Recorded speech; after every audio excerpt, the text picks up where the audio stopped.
¿Qué tal? ¿Cómo están ustedes? Bienvenidas y bienvenidos a otro espacio de entrevistas acá en CNN Chile. Recientemente conocimos los resultados del índice de la democracia elaborado por la unidad de inteligencia de la revista británica The Economist, que alertó una preocupante situación y retroceso, sobre todo de la democracia en todo el mundo, pero particularmente también en nuestra región y en nuestro país. Queremos analizar precisamente estos resultados, por eso nos acompaña durante el día de hoy Gilberto Aranda. Él es académico de la Universidad de Chile, también doctor en estudios latinoamericanos. Gilberto, muchas gracias por este tiempo y por esta conversación acá en CNN Chile. Bienvenido. Muchas gracias a ustedes y cordiales saludos. Gilberto, ¿qué podemos analizar y sobre todo concluir de estos resultados? Están en un contexto también de pandemia donde hay varias libertades que de cierta forma se han limitado para poder contener la pandemia. Es uno de los argumentos que entrega esta investigación, pero que alerta de una baja sin precedentes de la condición democrática a nivel mundial. ¿Qué se concluye de este análisis? Bueno, desde luego hay factores coyunturales y estructurales que de alguna manera apuntan a esta evaluación. Asusta a primera vista el que el 6.2, 6.5 de los 167 países analizados, apenas ese bajo porcentaje viva o corresponda a sociedades que están en democracias plenas. Y eso por supuesto que llama la atención, pero tenemos que recordar que en primer lugar, se trata de un semanario londinense que es partidario de la democracia liberal en todas sus formas y por lo tanto, así como está a favor de cuestiones de la globalización, el pluralismo y la inmigración, la libertad de comercio, libre comercio, las libertades económicas también son muy relevantes para este semanario.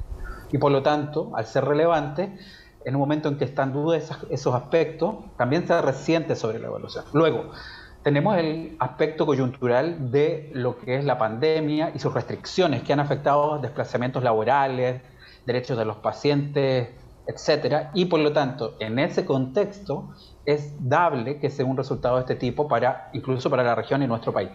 Otra cuestión es lo que pasa en algunos lugares donde los gobiernos, aplicando herramientas excepcionales, empiezan a gobernar y como cuando se abren espacios también a los populismos. Esa es la cuestión que preocupa y claramente tenemos una región latinoamericana que ha retrocedido a estos aspectos.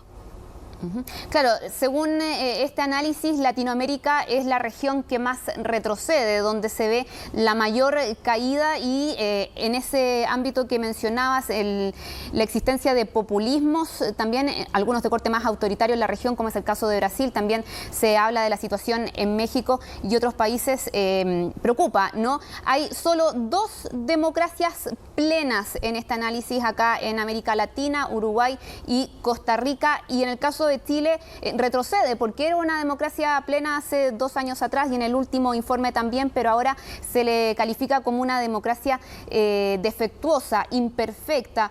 ¿Qué está ocurriendo en América Latina en particular, tomando también los indicadores que analiza The Economist en esta investigación?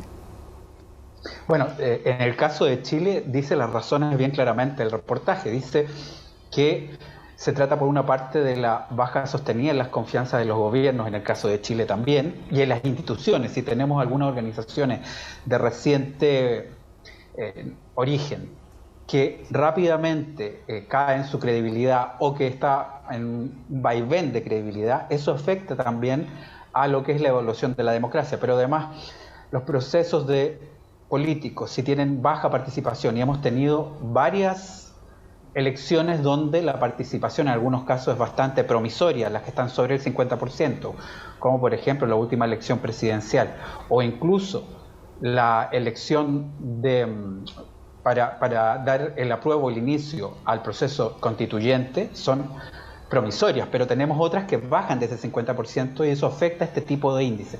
Finalmente, hay una cuestión que, diría yo, es transversal a Chile y a otros países de la región, que es la polarización.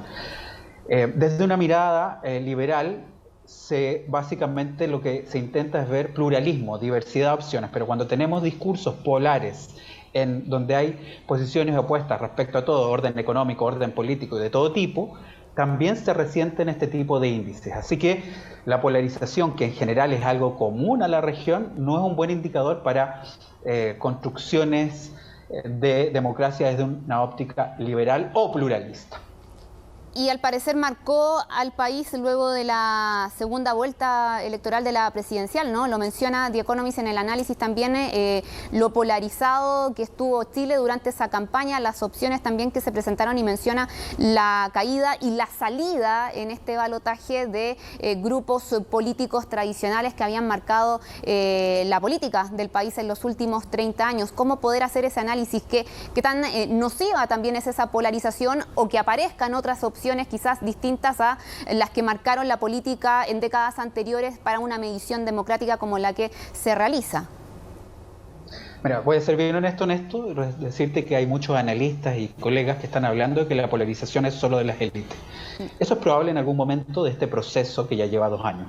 Tengo la impresión que también esa polarización, que en algún momento fue básicamente la élite y tenía un rumbo mayoritario por parte de mucha gente respecto a hacer cambios, la intensidad, la graduación del cambio y el tipo de cambio sí nos ha ido de alguna manera polarizando como sociedad. Y quiero insistir, desde ópticas más bien liberales que adoptan una perspectiva deseable en torno al pluralismo, eso se resiente. Ahora, cuando hablamos de democracia liberal, que es que para este tipo de semanario es lo ideal, estamos hablando de una democracia que tiene aspectos procedimentales, respeto a las reglas del juego, pero también algunos aspectos cualitativos. Estamos hablando de democracia. Tenemos ahí un problema en la comunicación con Gilberto. Vamos a ver si la podemos restablecer también para seguir abordando lo que es el análisis que ha hecho The Economist en la última entrega de su índice de la democracia a nivel mundial, que mide precisamente este sistema en todo el mundo, con una baja también histórica que se ha reportado en la entrega correspondiente al año 2021. Fueron 5 los indicadores que se toman en cuenta para hacer este análisis que data ya hace algunos años atrás: el proceso electoral y el pluralismo, el funcionamiento también de los gobiernos, la participación política, la cultura política, las libertades civiles. Tenemos a Gilberto con nosotros nuevamente. Gilberto, tú mencionabas la perspectiva liberal de este medio en cuestión, por cierto, también. ¿Crees que eso influye en el análisis también que se hace de el proceso constituyente? Porque se valora, se destaca, pero también ahí como que hay una parte en que se advierte que podría ser sujeto a esta polarización en vista de las fuerzas que lo conforman. ¿Compartes tú, por ejemplo, ese análisis que se hace por parte de The Economist en ese proceso en específico?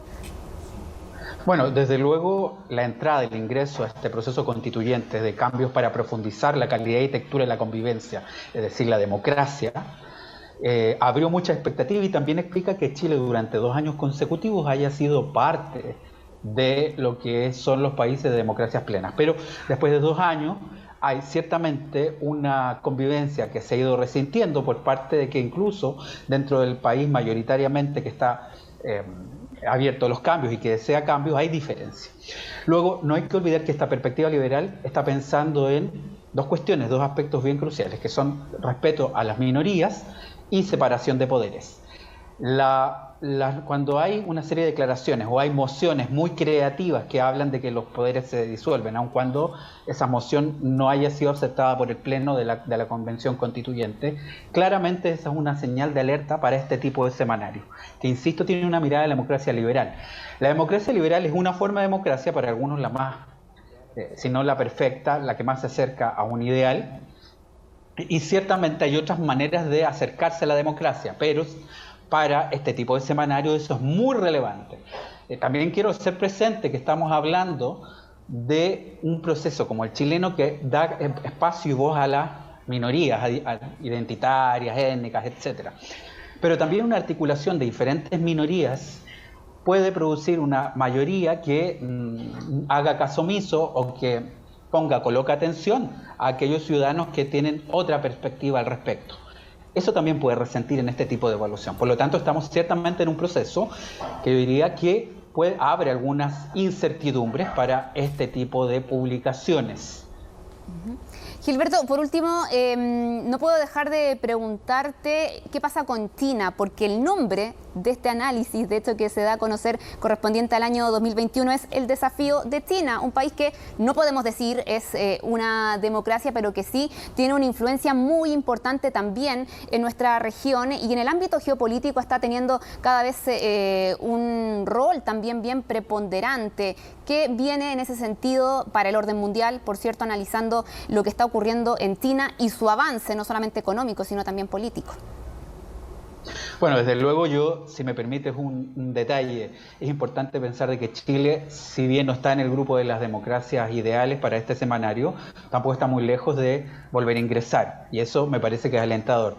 Es decir, hay muchos países de la región que están en lo que se denominan híbridos, que ya tienen características combinadas de autoritarismo y de democracia. Chile no está ahí, Chile está dentro de la categoría de democracias imperfectas, junto con Francia, junto con España, etcétera, y no está muy lejos de volver a ese grupo, y eso me parece importante. Luego, respecto a lo de China, que es lo que me pregunta, quiero ser muy claro y decirte que el papel de China, que no es una democracia liberal claramente, es bien relevante en la región, que fue entendida tradicionalmente como el patio trasero o el antejardín de Estados Unidos.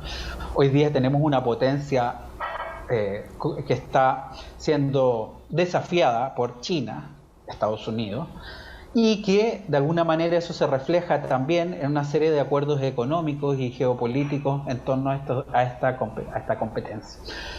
Eso de alguna manera puede incidir también en los distintos acercamientos y comprensiones de lo que es una forma de vivir democrática en calidad, pero aquí también está la posibilidad de un no alineamiento activo que varios autores están de alguna manera refrendando, y de alguna manera potenciar los intereses de cada Estado que no tienen por qué estar desencontrados con estas dos potencias. El espacio, sin lugar a dudas, el espacio de China en esta región va a ser crucial para los años que sigan, pero también hay que recordar que probablemente Estados Unidos va a tener durante mucho tiempo más también un rol estelar, y lo importante es cómo se conviven con estas dos potencias, de alguna manera priorizando los intereses de cada sociedad en su diversidad, por cierto. Gilberto Aranda, académico de la Universidad de Chile, doctor en estudios latinoamericanos, muchas gracias por esta conversación para profundizar precisamente en este análisis que conocíamos días atrás y que advierte, por cierto, de algo tan importante como es el desarrollo democrático a nivel mundial. Muchas gracias por esta conversación. Muchas gracias a ustedes y muy buenas tardes. Bueno, nosotros dejamos hasta acá este espacio de entrevistas, pero volvemos a reencontrarnos en otra oportunidad a través de la pantalla de CNN Chile. Que estén muy bien.